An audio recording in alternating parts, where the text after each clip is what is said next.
Chapter 5 Supreme Contentment Uttam Shauch. Shuchair Bhavah Shaucham. Purity, that is holiness, is contentment. The word Uttam prefixed with Shauch denotes the existence of Samyak Darshan. Therefore, the attachmentless purity found with right belief is the religion of supreme contentment. The passion of greed has been treated as the contrary phase of Shauch Dharma. Greed is said to be the father of vices, because there is no sin worth the name in which a greedy person does not indulge. What does a greedy self not do? In whatever way he acts, his main concern always remains only to collect, anyhow, even by hook or by crook, wealth, etc., the materials of enjoyment. The great Pandit Todarmal has described the conduct of a greedy person thus: when the greedy passion manifests in oneself, he, being desirous of getting the desired things, thinks about various means for its accomplishment. He speaks words in support of it, poses his body in different ways, tolerates severe miseries, serves others, goes to foreign, indulges in that work which may end his life, and starts such activities which cause great sufferings.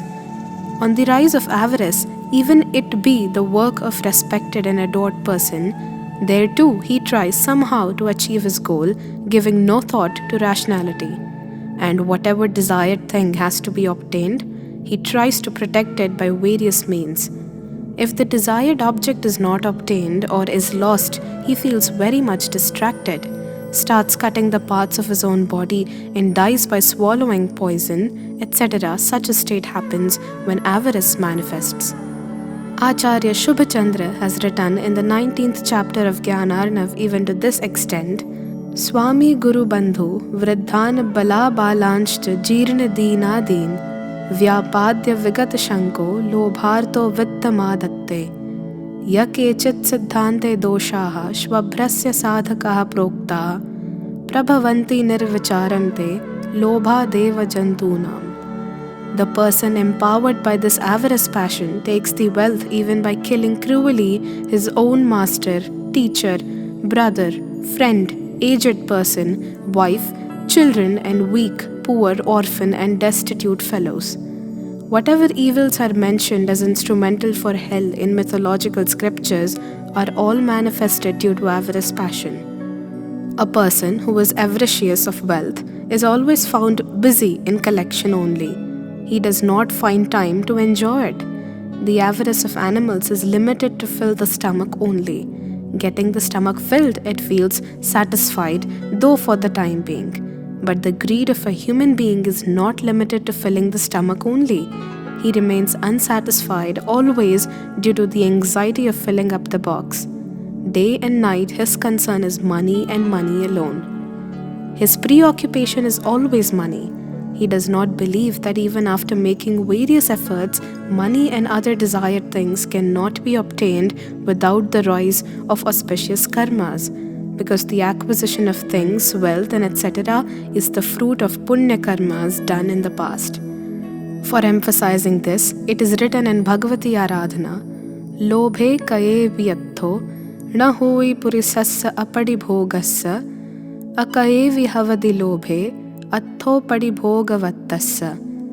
The virtueless person, though engrossed in avarice, does not acquire wealth, and the virtuous person, though without avarice, acquires wealth. Therefore, in the acquisition of wealth, attachment to greed is not the cause, but virtue is the only cause. Bearing this in mind, one should give up greediness. Further, for infusing the spirit of giving up greediness of the forsaken wealth, it is said: Savve vijay attha parigahidate ananta khutto me atthe su ittako majja vibhao gahi davi jadesu ihaya parattaye loe dose bahuve ya avahai lobho idi appano ganitta nijje davvo havadi lobho. In this world, wealth has been acquired infinite times, so it is futile to be astonished about this wealth which has been acquired and forsaken infinite times. In this world and in the afterworld, avarice produces many evils. Knowing this, one must conquer the avarice passion. These days, the temptation of property only is considered to be greed. Many people spend money on passional acts and luxuries, but if they spend extra vacantly, they are called gracious people, and those who spend restrictedly are called greedy. Presume, for the sake of illustration, someone invites you for breakfast and also takes you to cinema. In your opinion, he is an uncovetous fellow. But if you are required to pay the bill for the breakfast or to pay for the cinema ticket also, you will scream, "Oh my God, what a greedy fellow I have come across." Likewise, suppose if you go to collect contribution for a religious institution and someone contributes below your expectation or does not contribute at all, then you will brand him as an avaricious person. But if he contributes more than your expectation, he becomes generous in your eyes. Maybe he has contributed only for greed of getting fame. Thus, persons who are fame greedy are treated to be generous ones. One who appears magnanimous externally may turn out to be very greedy. This probability does not get our attention. Really speaking, the greed of money is not everything. Greed is of many types. Example, greed of fame, greed of fair complexion, greed of name, greed of sex, etc. As a matter of fact, the desire to accomplish the objects of the five senses and passions like pride is the real greed. The greed of money is an artificial greed only. This is a new acquisition of the human life. Greed is found in all the four states of embodied existence, but the transactions of money are not found in all the four states. If the greed of money only be treated to be greed, then establishing the existence of greed in all the four states would not be possible. However, the Acharyas, while discussing the abundance of passions, have mentioned excess of greed in heavenly life. Wrath in infernal beings, pride in human beings, deceit in subhuman beings, and greed in celestial beings are found predominantly. In heavenly life, there is no transaction of money. How can then greed be tied in the four corners of money? Money is simply a means of exchange. There is nothing in money which may attract the jeev. It has neither color nor taste to attract people. The paper notes for which man ever remains prepared even to lose his life, if kept before a cow, it will not even smell it, whereas it will rush towards the grass. Money is the media of accomplishing the objects of the five senses and the passion of pride, and etc. This is the reason why a man is tempted to acquire it. If worldly pleasures in name and fame could not be achieved through it, nobody would bother to go after it. Money's value is an imposed one. In itself, it has no value. Therefore, obviously, the greed of money is also an imposed one. The persons who are greedy of fair complexion, name, and fame can be found spending money extravagantly anywhere. To substantiate this fact, hundreds of examples are found in mythology and in history. People desirous of getting their names engraved on the boards for the sake of immortality of name would do well to take a lesson from Bharat Chakravarti's experience. He went to write his name, but found the rock completely filled with the names of Chakravarti kings. He could write his name only after rubbing one name. On pondering over the situation, he was nonplussed to visualize that his name, too, would be rubbed by a later Chakravarti who would like to write his own name. Greedy persons could be of several types. 4 types of greeds are enumerated by Akalank Dev in Rajvartik. 1. Greed of life. 2. Greed of health. 3. Greed of sense, objects. 4. Greed of re-enjoyment. Acharya Amrit Chandra has also mentioned 4 types of greed in Tattvartha Sutra. He states, Paribhogopabhogatvam jivatendriya bhedataha chaturvidhasya lobhasya nivrattihi shaucha muchyate. Bhog, upabhog, survival, and the objects of 5 senses. These are the 4 kinds of greed. Shauch Dharma, that is the religion of contentment, is the name of relinquishing the greed of all the 4 types. The only difference in the 2 aforesaid types of classifications is that Akalank Dev has included Bhog and Upabhog both under Upabhog, and the greed of health has been mentioned separately. In the above-mentioned types of greed, the greed of money has nowhere been enumerated. If we pay attention on the aforesaid types of greed, the predominance of the greed of the objects of the five senses is clearly seen. Bhog and upabhog are the objects of the five senses only. Health of the body is also related with the power of enjoying the objects of senses, because except the mass of five senses, what else is the body? The greed of living too is nothing but the avarice of the existence of the body. In this way, we find that the above-mentioned different types of greed get incorporated under the objects of the five senses. While describing the wretchedness of the Jeev immersed in the greed of the objects of the five senses and inspiring the aforesaid greed, the author of Paramatma Prakash has written thus: Ruvi Payanga Saddi Maya Gaya Fasahina Santi Aliula Gandhai Macha Rasi Kim Anurau Karanti Joi Alahu Parichayahi Lohuna Bhallau Hoi Loha Sattau Sayalu Jagu Dukkhum Sanhatau Joi.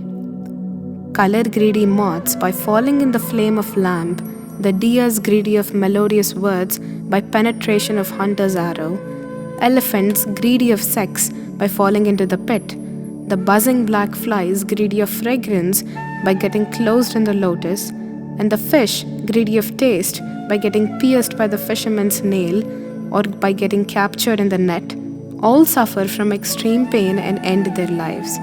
O Jeev, why do you become greedy of such sense objects? Why do you develop attachment with them? O Yogi, thou must give up greed. This greed is in no way good, because the whole world is suffering from misery is being captive to it. When the passion of greed, which overshadows the nature of the soul and is contrary to Shauch Dharma, comes into its intense state, it suppresses even the other passions. A greedy person does not bother about respect or insult. He swallows worth too. The passion of greed not only overrides other kinds of passions, but it also overrides itself. As for example, the greed of money is superseded by the greed of fame. The famous erudite scholar of Hindi, Acharya Ramchandra Shukla, has satirically written about the mental disposition of greedy person thus: the self-control of avaricious persons is in no way less than the self-control of recluses.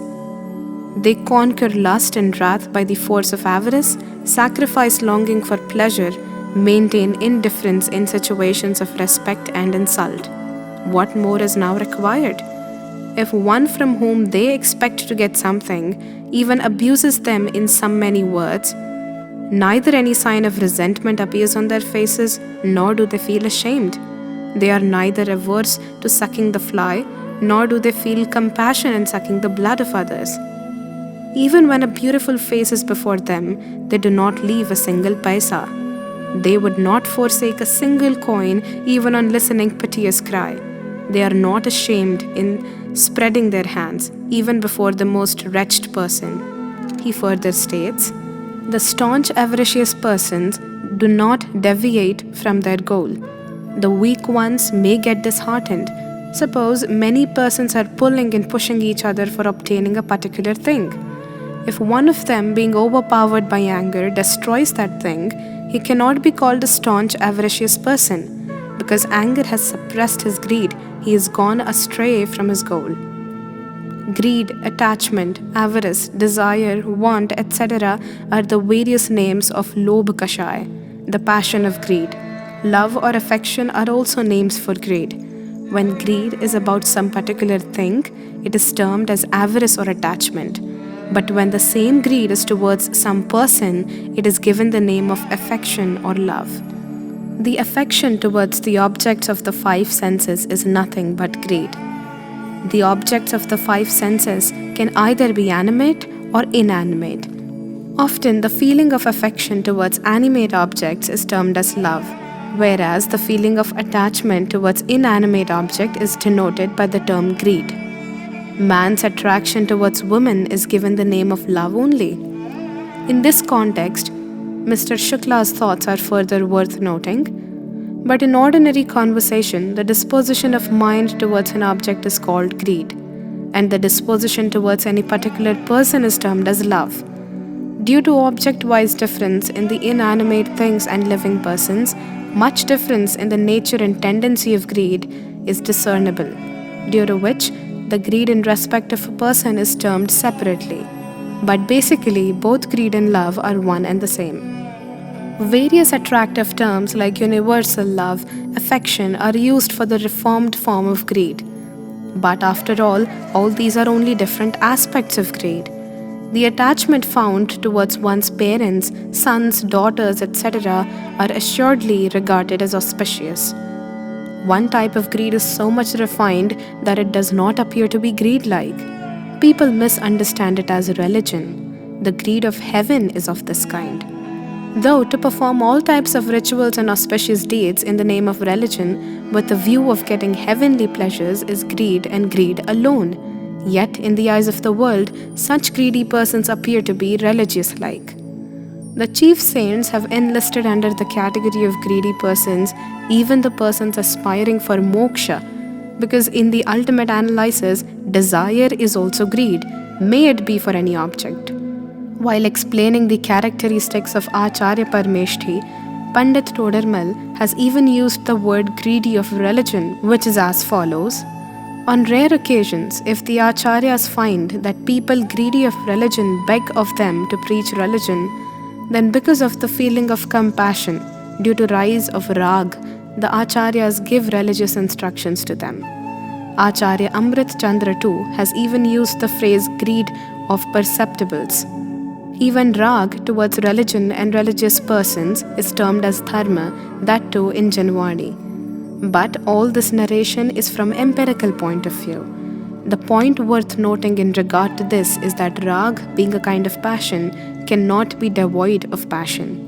When religion is the name of passionlessness, desirelessness, how can the feeling of attachment be religion? It can, therefore, be said assuredly that the feeling of attachment, whether for a minor form or of acute form, whether it be auspicious or inauspicious, for vice or virtue, cannot be dharma, because after all by nature it is a form of passion. One should not be surprised by the above discussion but should try to ponder over it seriously. In the scriptures, the existence of greed has been stated up to the 10th Gunasthan. Does it mean that the highly esteemed, possessionless, naked, self-absorbed, real Digambar saints in stages from 6th Gunasthan to 10th Gunasthan will also be possessing greed for the objects of senses?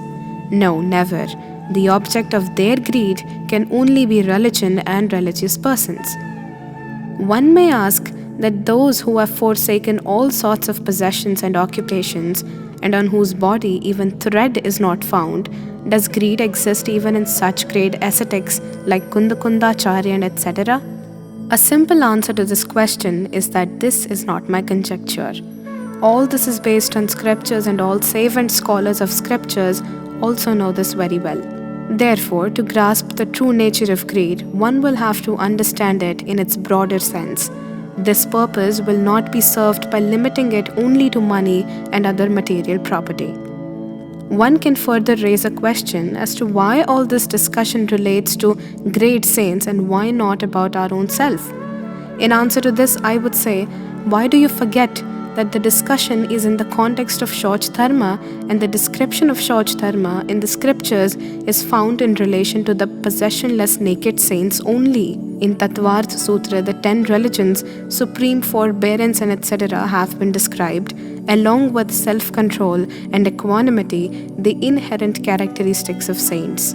Greed of various kinds, which has been described as the father of sins by the acharyas, has nowadays occupied the seat of religion. The so-called religious persons are bent on proving greed to be religion. They acclaim it to be even the cause of liberation and are cursing them who do not believe it to be so. The 25 types of passions are included in Rag Dvesh. These include 4 types of anger, 4 types of pride, disliking, elegy, fear and hatred. These 12 passions are dvesh. The rest, 4 types of deceit, 4 types of greed, 3 types of sex passion, liking and laughter, these 13 passions are rag. Thus, when all the 4 types of greed are included in rag, people who believe rag to be religion must pause and think whether they are believing greed to be religion. But greed is not only sin, but the father of sins. Attachment, whether dormant or intense, auspicious or inauspicious, would remain rag and rag only. And when it is rag, it would be deceit, greed, sex passion, liking, or laughter that is one of these only. Besides these types, no other type of rag is found described in the scriptures. These 13 passions are themselves rag. Hence, believing rag to be religion would amount to believing kashay to be dharma, whereas in fact dharma is the name of passionlessness. Charitra is the real dharma, and it is the passionless of the self which is devoid of delusion and perturbation, that is, devoid of attachment and aversion. The 10 religions are also the modifications of conduct, hence, they are also passionless states of the soul.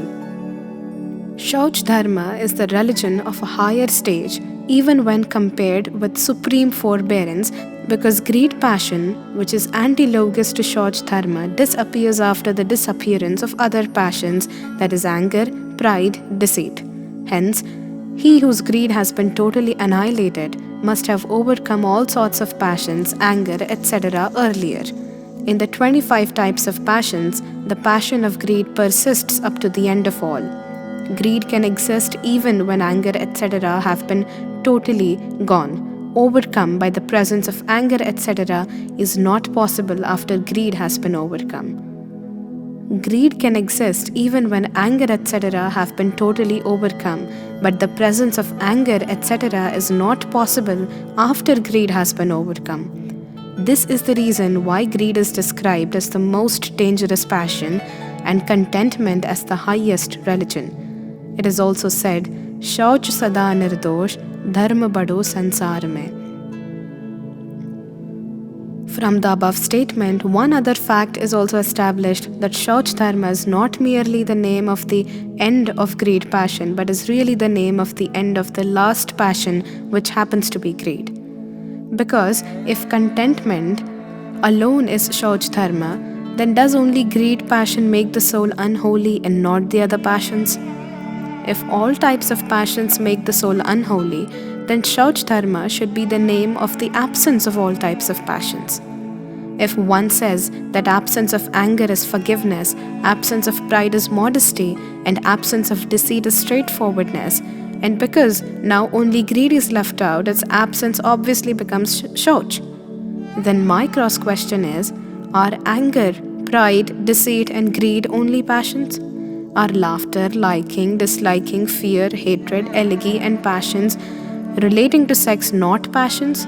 These too are passions. Don't these make the soul unholy?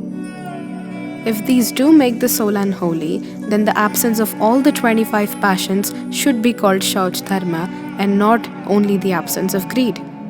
Now you might argue, it is not you who maintains this. It is written in the scriptures, Acharyas too have stated like this.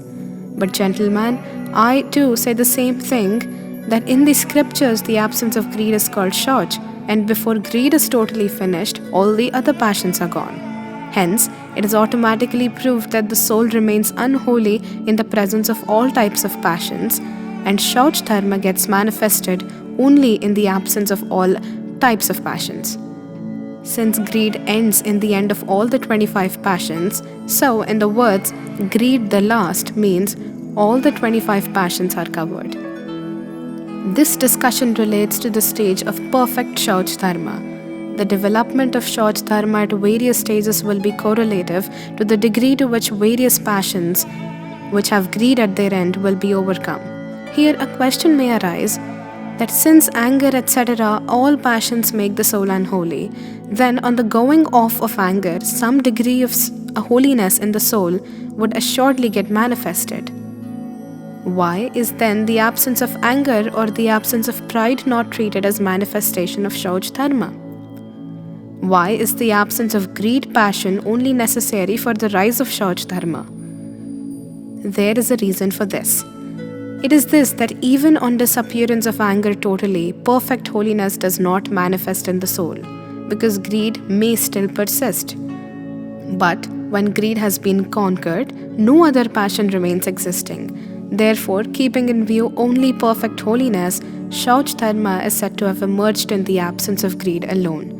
But the extent to which passions are conquered, to that degree, chastity is certainly evolved in the soul. Greed passion is the most powerful passion. This is the reason why it exists till the last. When greed also is overcome, Shauch Dharma manifests along with the conquest over greed, hence it is a great religion. People have limited this great Shauch Dharma only up to physical cleaning. I don't maintain that physical cleaning is bad, but real purity does not lie in it. Shauch Dharma does not emerge as a consequence of physical cleaning. The forceful emergence of Shauch Dharma seen in the great ascetics who observe the vow of not taking bath does not take place in householders who take bath even thrice a day. A hymnist also stated the same thing in the following stanza. Prani sada shuchi shila jap tap jnana dhyana prabhavate nita ganga jamuna samudra nahaye ashuchi dosha subhavate upar amal mal bharayo bhitar kaun vidhi ghat shuchi kahe bahudeha maili sugun theli shauch gan sadhu lahe. By nature, soul is always perfectly holy. But in the modification, whatever impurity due to delusion, attachment, aversion, etc. is present, it will not vanish simply by physical cleaning. It will vanish only by engrossment in Atmagyan, Atmadhyan, chastity, continence, hymns and austerities. The physique, being made up of bones and flesh, is impure by nature. It will not become holy by deep dips in Ganga and Jamuna. The body is just like that pot which outwardly appears to be filthless, but which has filth inside. Even if such a pot be cleaned heavily, it is not going to become pure. So is the case with this body. Though cleaned to any extent, it will not become pure, since it is made up of filth only. Although this body is impure, but soul, a mass of infinite attributes, resides in it. Therefore, in a way, it is a bag of many good attributes. This is the reason that the great saints, even without paying attention on the cleanliness of the body, achieve Shauch Dharma by developing the self-attributes. Another thing is that Shauch Dharma is the religion of the soul. What has it got to do with the impurity of the body? After all, the body is composed of filth only. What else is the body except blood, flesh, bones, and etc.? When all these substances are impure, how can this body, a mass of all these things, be made holy?